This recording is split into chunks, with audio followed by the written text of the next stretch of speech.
Welcome to part 4 of LightKit getting started. Part 1 we looked into MPLAB and the Pickit programmer. Part 2 we looked into the PICs, breadboards, prototype boards, and components. In part 3 we built a test board using a 12F683. And in part 4 here we're going to write our first 12F683 C program and save our compiled C program to a 12F683 on our newly built test board. The whole purpose of this is to control model buildings from a control unit to be able to light individual lights and features on my model buildings on my model railroad. And if you follow parts 1 through 3, you will have already installed MPLAB 8.87. You've built your 12F683 demo board. You've purchased a Pickit2 or maybe a Pickit3. Then you just get all this stuff connected here. This is I'm plugging in the Pickit and getting it plugged into my demo board and getting it ready to go. If you're using it stand-up, you'll do it like this. Of course, you're going to plug it into the board on the demo board. And if you're just following this video, you're able to continue on and just use the software. It's just as easy. You don't necessarily have to have some of this, but when there's references made to sending the Pickit data and stuff, then, or the PIC data, then you just skip over those. So before we get started, we're going to plug our Pickit in. If you haven't already installed the USB drivers for this that comes with it, you'll need to do that now. Once you get it plugged into the USB port, you'll see the power indicator come on, show you that it's getting power. Now we're just going to test our Pickit2 with MPLAB, so we're going to launch MPLAB 8.87 here and get set up to test the Pickit2 and see if we can see the test board. Just for the sake of the video, I've resized these windows. You can resize them, move them, change them however you like for each project, and I set this one up so it fits nicely on the screen here. And so what I'm going to do is I'm going to load our project that we created in, when we installed MPLAB, which was called New Project Demo. And this gives me this little opening here with my little C file that we created. And if you're seeing this video and haven't seen the other one, there's a complete walkthrough on how to get a project started in the installation of MPLAB in this video series. Alright, so first thing we want to do is make sure that MPLAB is talking to our Pickit2. And the way that we do that, once we have the project loaded, we go to Programmer, select Programmer, and select Pickit2, which just to make sure that that's loaded. And as you can see, I have mine unplugged, so I've got gray here. And if I click this reestablish Pickit2 connection, it's not going to find it. It just comes back and says it's not there. In which case, this is one of two things: either the Pickit2 isn't plugged into the computer, or the drivers are not working on the computer. Alright, so assuming you have everything installed and everything's working for you, I'm going to plug my Pickit in here and do a reestablish here. I'll just click reestablish connection. And what I'm getting here is an error. If you look at the demo board, it's got a switch, and you'll want to make sure that that switch is down so that it's talking to the PIC. So I'm going to click that again, and there we go. So it's showing now that it's found the Pickit, and we're in great shape now. I've got full access to my Pickit2 and the board itself. I can see the PIC here. So the first thing I do if it's a brand new PIC is I'll erase the target device. You'll see little lights flash on the demo board. And all that is because we're using LEDs on the same lines that we're using for controlling the Pickit2.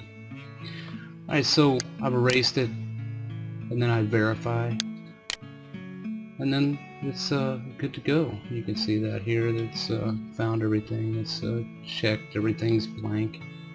And then if you go up here, you can click program the target device, and you'll see the little lights flash and show that everything's okay and you're not getting any errors down here. Alright, now we've got our Pickit all lined out and we're ready to get to some programming here. This isn't a full-blown C tutorial, so there are plenty of C program tutorials out on YouTube. You're looking for C and not C++. This is a programming language before C++. So make sure that if you're looking for any C tutorials that there's C and not C++. And also the programming language that we use for the PICs is a little bit different from what you'd use for on-screen stuff. And in MPLAB, of course, the compiler is set up for PICs and not for your computer. But this is a good introduction to C if you've never used it before. So enough of that. Alright, so in your C program you have this right here, and I believe you may or may not have already typed this in, but that's something you'll want to do. And just a quick explanation of what this is this right here is a function, and inside of a C program it is the first thing that's executed within that application once you launch it.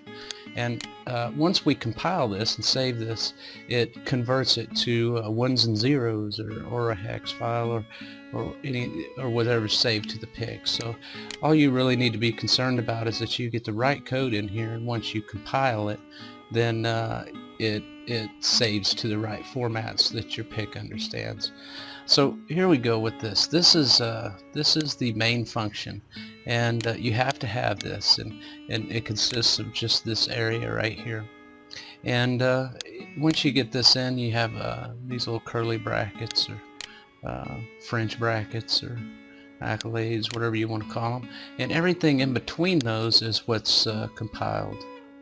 So what we're going to do is right now is once you get this typed in, we'll click right here on rebuild with compiler and see if it compiles okay. And everything looks okay. Looks like it compiled okay. It says build successful, and if I slide up I can kind of get an idea of how much memory it's used and what kind of information I have there. So that's compiled okay. Alright, so let's get some code in here and get it compiled and get it on our PIC and light some LEDs. So what I'm going to do is I'm going to put some line of code in here that you'll need to enter as well.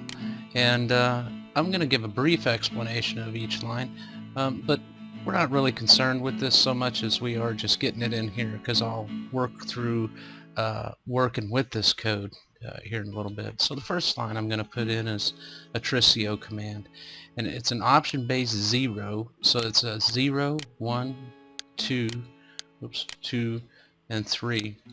So what we're setting here is we're setting GP3 on the PIC to an output or an input, which is 1, and all of the zeros are outputs. The next line is to set everything to off. And what I'm saying here is set everything to off, turn all lights off. These two little lines here, those indicate a remark or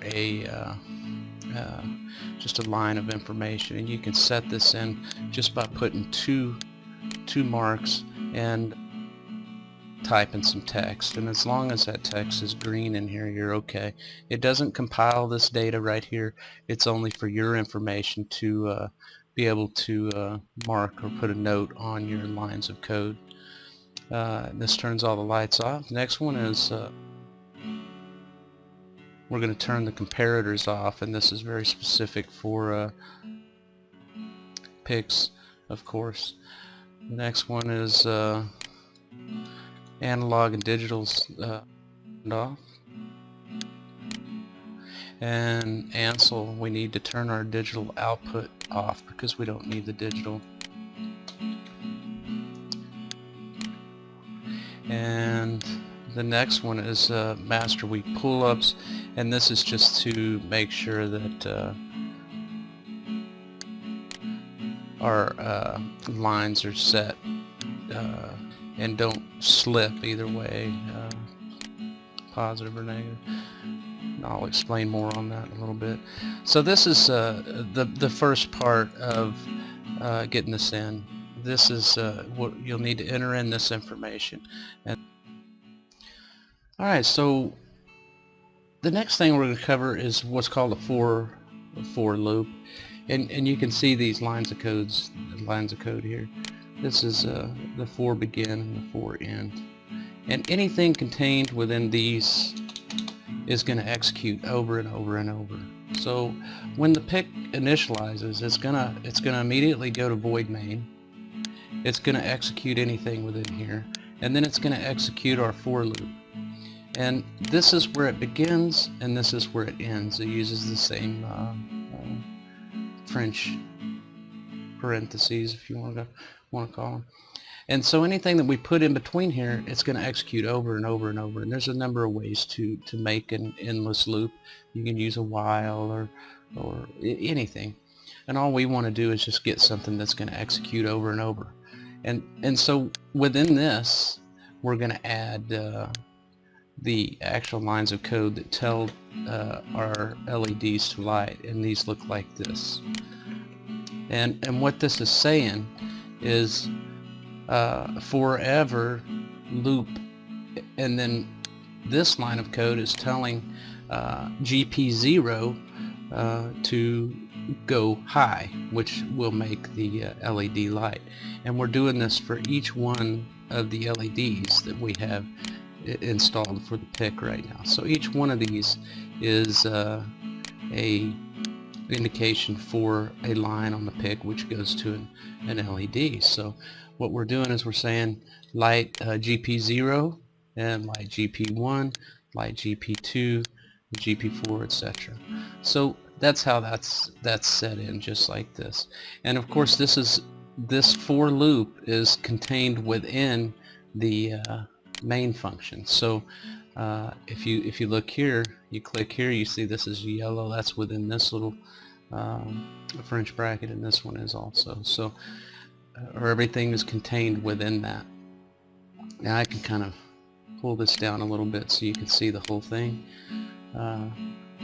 So this is what we've got. Now what we're going to do here is we're going to compile this. Alright, so when we compile, we want to be able to tell the compiler what it's compiling and how it's compiling. And we do this with include statements. And these include statements and define statements will tell the compiler what we're doing. And so we add these in. No great detail here, just know that we need these files to be included with our compile when we compile. And the define will set the speed and our configuration bits. And while we're on configuration bits, just take a look here within MPLAB and make sure that you're set here for configuration bits set in code. This is the easiest way for me to do this, so just ensure that you have that set. Okay, and so back to here, this is what you'll have entered in, and this goes above your main function, and this just tells the compiler what to use while it's compiling. So I have those set, and kind of take a look here at what this whole thing looks like in one big picture. And so with that, we're ready to compile. And so what I'm going to do is I'm going to tell it to rebuild the entire project.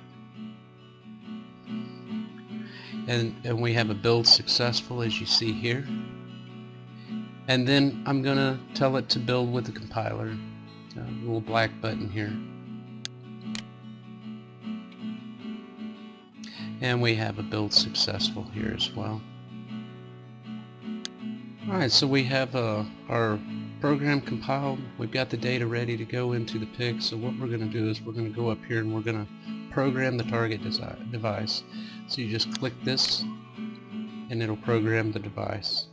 And what you'll see is the PIC immediately executes the program, and you can see that our LEDs are all lit here.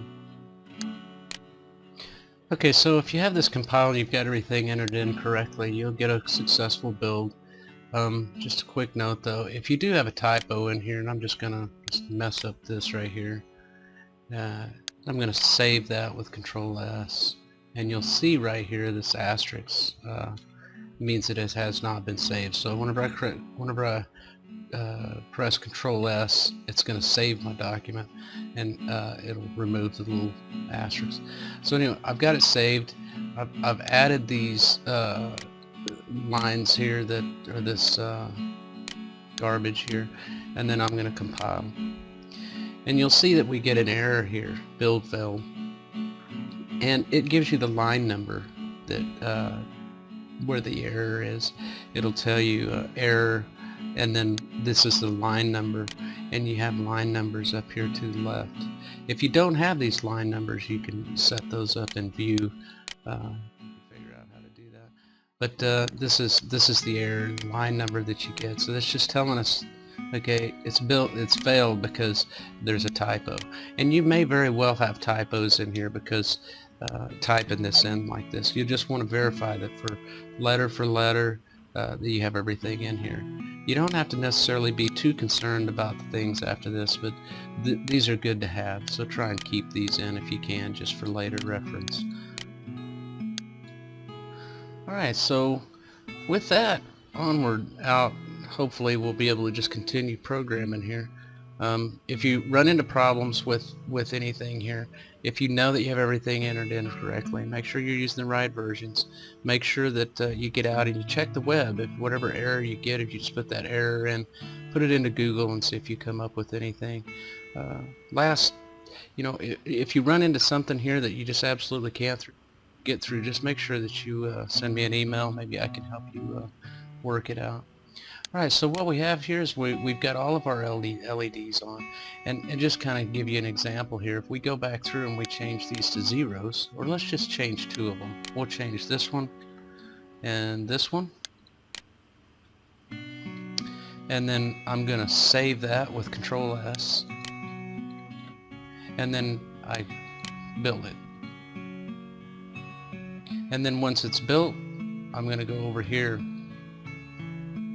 Actually, I'll let you take a look at the build process. This takes a little bit longer whenever I'm recording, so it's going to compile here in just a second. And we have a build successful.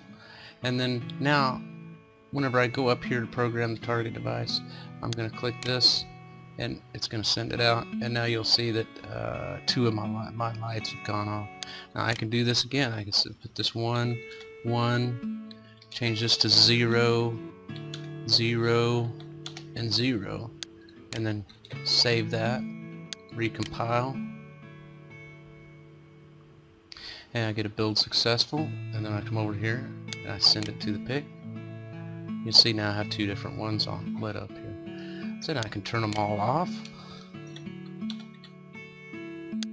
save that, recompile, send it to the PIC,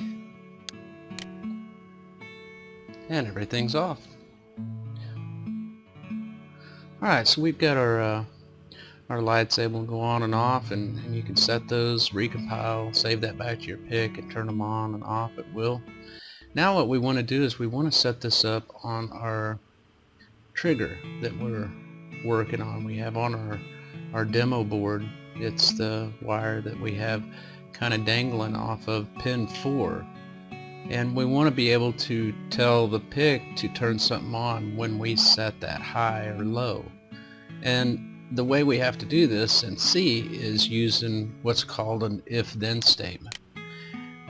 So what we want to do is say, if this pin is set high, then do this. If it's set low, then do that. And an if-then or if statement looks like this.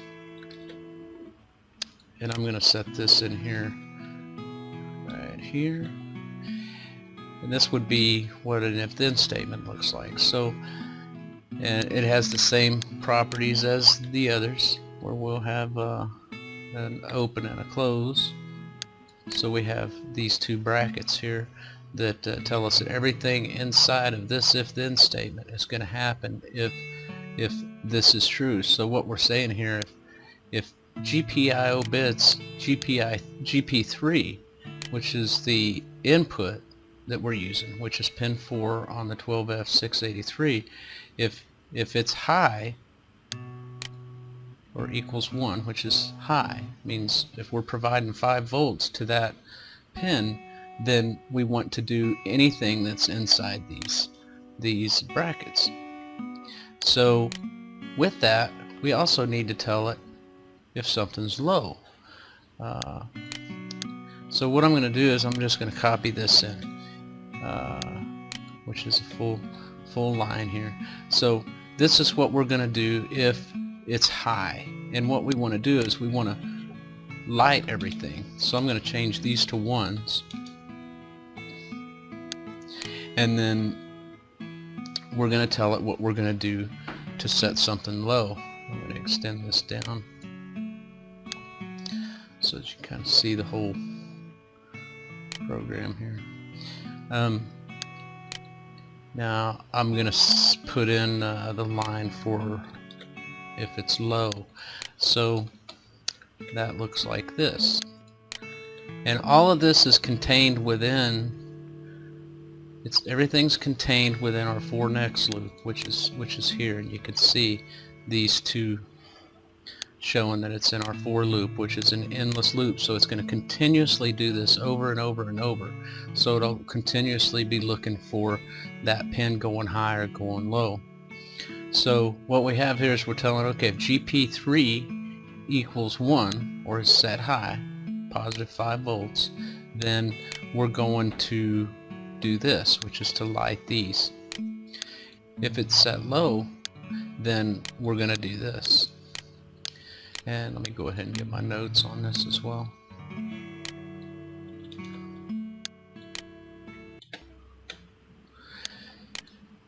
And so, as it says here, if GP3 input 5 volts, trigger heavy, more light. So we'll give this a test here.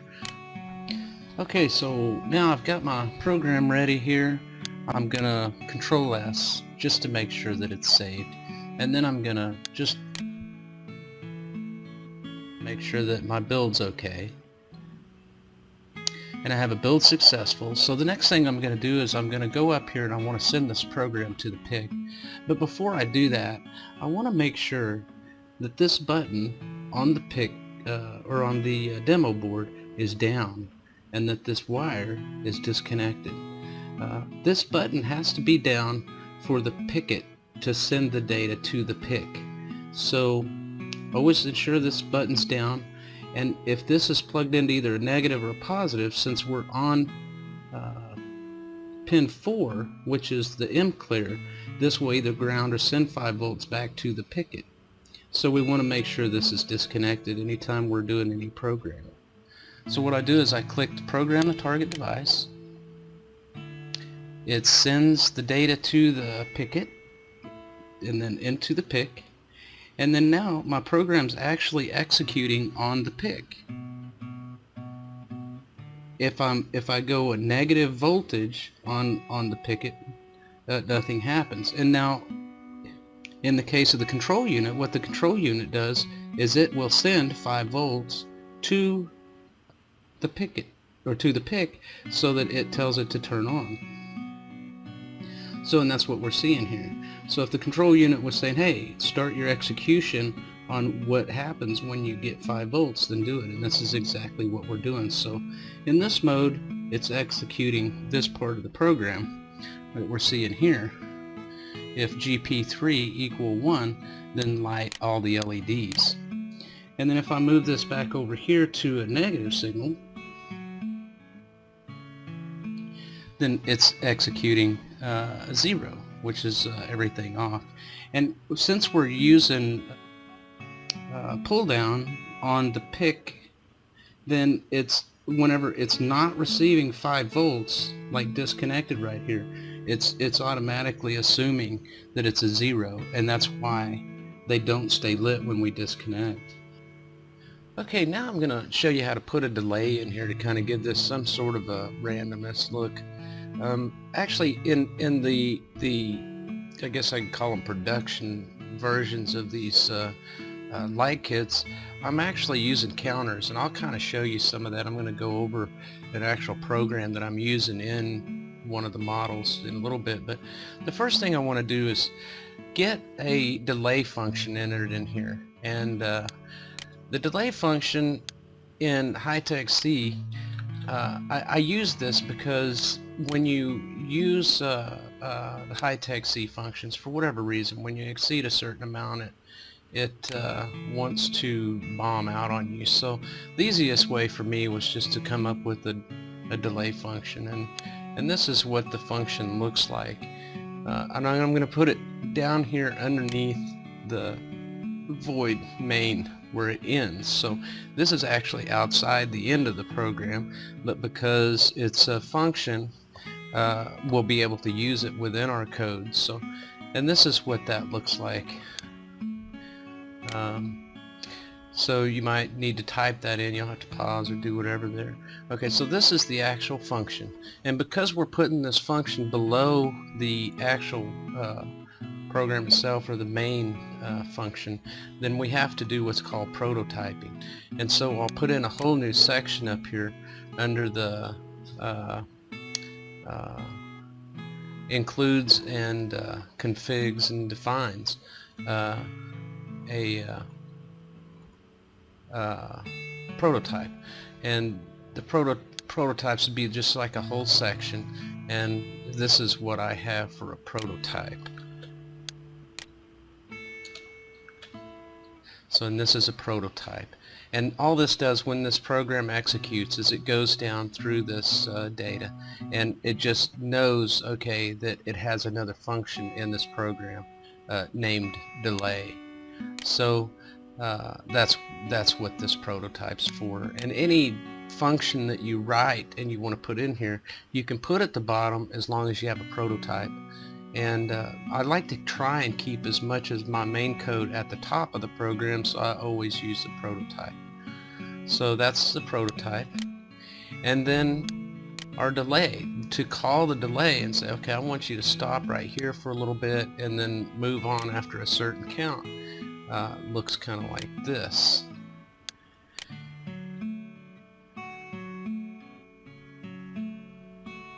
And I'm going to put, you know what, I'm going to put this right before here. So what this is going to do is it delays for 1,000 milliseconds, which technically is 1 second. So that's going to delay right there before it comes on. And what I want to do is, like on all my other models, I believe GP0 is a porch light. So I'm going to take that out of here, and I'm going to put it right here, and then I'm going to put another 1 second delay here. So what's going to happen is it's going to delay for 1 second, it's going to turn on this porch light, and then it's going to delay another second, and then it's going to turn the other 4 lights on. And you can put these delays wherever you like. So like, let me go ahead and put another one here, and another one here, and then we can put them here. Actually, we don't want to turn the porch light off, so I'm actually going to take that completely out of there, and I'm going to put a delay here, here, and here. Oops. Here. And so what this will do is this will give it just a little bit more of a coming on effect. Now what I do with the porch lights on mine is I actually use those kind of like a power light to show that that structure is getting power, and so that's, my porch lights always stay on, so it's going to be the first LED which will be staying on the whole time. and this works well for me. Some of the buildings I've actually got them set where that porch light is in the actual loop here in the if-then statement. So, but I like it better outside because as soon as it gets power and I can see a porch light, I know that building's getting power, so I know it's plugged in. And since I'm doing all the testing right now, it's that's good stuff to know. Alright, so we have our delay function in here, and we have the delay prototype, and then anytime we want to do a delay, we always use this format. You just type delay, and then in parentheses the length of your delay, and then you end that with a semicolon. Okay, so I have my delays set in here, and kind of extended this down a little bit so you can see this whole for loop here. And just real quick, just wanted to explain what's going to happen here is this pick starts to execute. It's going to delay this 1000. It's going to light 1, LED 1 over here, and then it's going to sit there in what I call in the LightKit dusk mode, and it'll sit there until it receives a signal from the control unit telling it to go into evening. And I'm going to demonstrate how that works here using the delays. I use the delays a little differently in the actual program, so I'm going to show you that here in a little bit, but I'm going to demonstrate how this works and try and give you a rundown of how this happens. But first, I'm going to hit Control S to make sure this is saved, and then I'm going to recompile.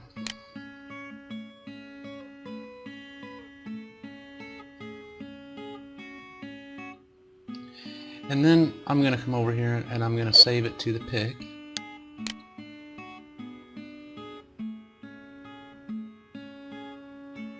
And everything's ready to go. Now as I go back and I look at this, what happens on the pick, as you saw here, is it delayed 1000. As soon as it received the program, it starts executing. It delayed 1000, and then it lit the porch light, what I call a porch light. It's going to be any lights you want, but this is like a porch light through the LightKit. Now it's sitting in what's called a dusk mode. Now the control unit triggers 5 volts to say, hey, now I'm going to evening mode. And what it does is it sets it high, and then you'll see it execute this section here of code where it delays, lights GP1, delays GP2, delays GP4 and 5. Now the control unit at any time might say, okay, now I'm going back to dusk mode, and it'll set it low. And then it'll execute through this part of the program. So in the for next loop, it's continuously doing this, and it does this very fast. It goes through this for next loop and continuously monitors GP3 to see if it's high or low. And so if it comes up high, it's going to go through this sequence. And then if it comes up low, it's going to go through this sequence. And very simply put, I mean, this is the easiest way that I can explain this. But using this process, you're able to trigger different things, like say railroad crossings. If you just wanted to flash 2 LEDs, that's easily done. Like in here, using delays, all you do is just turn like GP5 and GP4, turn them off, set them to 0, and then delay a little bit of time, and then set them to 1, and do that within that same if-then. So if it's high, then there's a railroad crossing that needs to be lit, and it will flash the lights. So there's just an endless amount of things you can do with that. And I'm going to explain a little bit different. I tried not to use the delays so much in the applications that I write for the buildings. So it just, I I'll just have to show you. I use counters, and it kind of gives it a little bit more of a randomness. So that's how the delays work. But that should give you something to play with there, get you started, and by the time I get the next video out, hopefully you'll be up to speed on this one. And also, I'd like to hear your ideas on what you come up with. If you're a coder and you come up with a more extravagant way of doing this, I'd sure like to know. Anyway, moving on. Okay, and as I was talking about before, I was going to show you just a little bit about one of the other buildings, and this is one that I pretty much got put together for the structure I call Cherry Avenue, which is the little building I put up there. I might get this up here so you can check it out. So that's Cherry Avenue. This is a full-blown set of code that I actually use now, and this actually has counters in it. So what I'm going to do is I'm going to pop this open so you can take a look. Now I'm just going to kind of give a brief explanation of what some of these things are. But you're welcome to try and put some of this in your code to see how it works. And hopefully in the very near future I'll be able to put a video together that goes through and explains all of this. So here we go. And as I was talking about earlier, and I try to do this right here. I try to keep these notes intact so that I don't have questions later, because I can tell you when you write a bunch of these, you're gonna get in here and kind of be lost. So it's good to kind of document as much as you can. What I'm doing here is I use what I call a pick seed, which is a number that I use to just kind of generate some randomness between the buildings. So I'll just put any number in here so that the seed, or the quote-unquote randomness, is different for each building. So if I have the same type of code in another building based on this pick seed, it's going to change it up a little bit more, give it a little bit more randomness. And so you can see here GP1, and that's usually like a light just past, like light number 2 past your porch light, is I set a time on and a time off. So what I'm doing is I'm actually counting and using a counter within that main loop. So okay, this light stays on for 2000, and I've extended my time, so that's actually probably like 2 minutes maybe.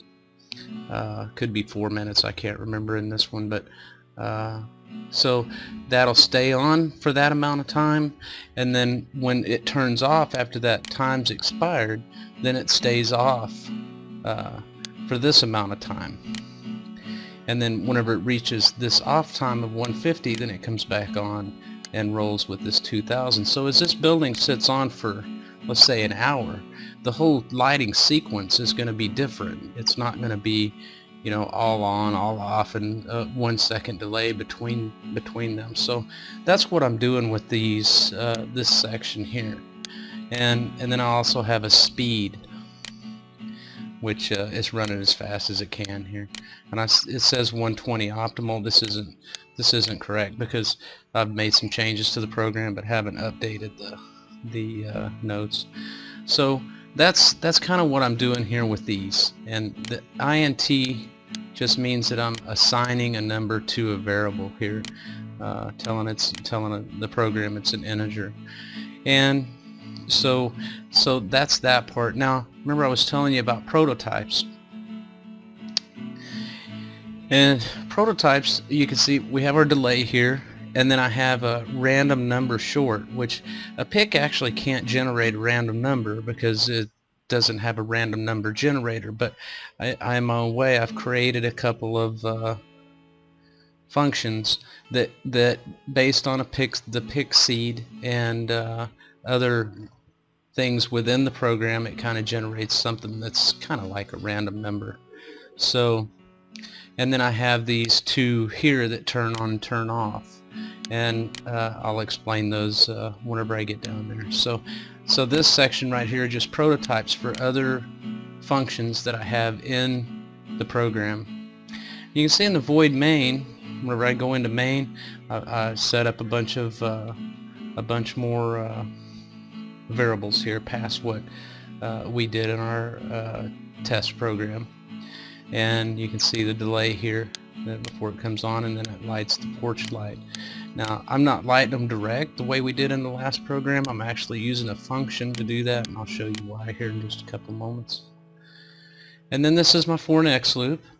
You can see I assign a few things here, and I'll delay certain things based on, you know, just different numbers, just to try and generate as much randomness as I possibly can. And then you'll see here that I'm doing like setting a variable to say, okay, I'm in slow power down, or I'm in this mode, or I'm in that mode. And this section right here actually is a controller all. Every bit of this is for GP1, so it has an on and an off mode whenever it's in regular runs. So it can actually be like in the evening time, that light might come on for 3 or 4 minutes, and then go off for a minute, and then come back on, so as if somebody's walking through that room or whatever. And then the same goes for the off. So as I get down here in my GP3, I probably ought to do this a little bit slower so you can see. What I'll do is I'll just kind of bump it down a little bit here and there. So GP3 equals 1. This is what it does during the on time. And this is GP1 and GP2.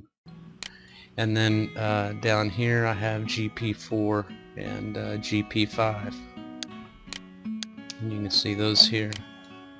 And again, there's an if-then statement here. And then this is what it does, is this is where it's controlling and subtracting and adding the counters to be able to manipulate the time on and time off.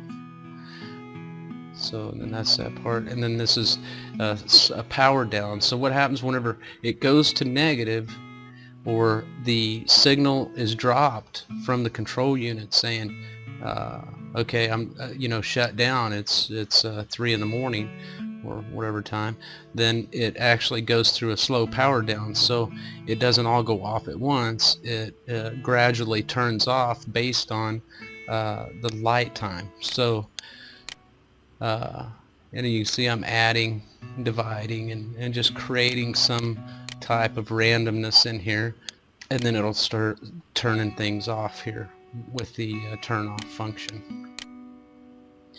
And then I get down here to the end of the main loop, and this is my random number short generator, and this is a random number long generator, and this is the delay that you've already seen. And then what I'm doing with the turn on, and the reason that I'm using a function for this, is because I didn't like the way they just pop on. I liked a little bit of a wobble. I guess you could call it a wobble to a light turning on, which actually to me makes it look more realistic. As a light comes on, the light spreads, and this is actually kind of a cheap way of doing some PWM here, where I actually light it a little bit and then gradually bring the light up so that it appears that when the light comes on, the light spreads. So that's what this is, and I'm using a for next loop, and or a for loop, and like this function turns on the light, and this entire function goes to here. So that's the turn on function. Let me highlight this. That's the turn on, and you can see what I'm doing is I'm doing some zeros here, which turns them off, and then some ones that turn them on, and then based on this count right here is the time that it's on and the time that it's off. So it might be on for 2 milliseconds, and then off for 5, and then on for 3 milliseconds, and off for 4. So it just gives it that appearance that it's gradually turning on. And then the turn off is just the opposite. And so anytime I call this routine or this function, it'll turn off and go through this loop to turn the lights off. So that's kind of a brief explanation of the Cherry Avenue lighting, and I'm just going to kind of roll through here in case you want to try and put some of this in. But this is really, in my dealing with this, this is really the best way that I found to try and put together something that's kind of random, but controllable. You know, it's not so random that, you know, you have a light never come on or something. So, but I'd like to work out some ways to be able to generate something a little bit more random. If you guys have any ideas on something like that, maybe using some of these Z diodes or something. But so that's it. I hope you can see all this, and you may have to pause or rewind or to get all this, but that's going to close out this video series. I'm going to have some more videos coming up on these. Not sure how soon they'll be coming out, but where I can go in and really go over some of this code a little bit more in depth and come up with some more ideas and things and show you what the other things that I'm working on. So that's the end of that program, and I hope you enjoyed this. I hope that it's helped you out, and I really hope that you have some ideas also to share. And if you do, please, you know, just reply and let us know. But, take care, and I hope to catch you on my channel soon.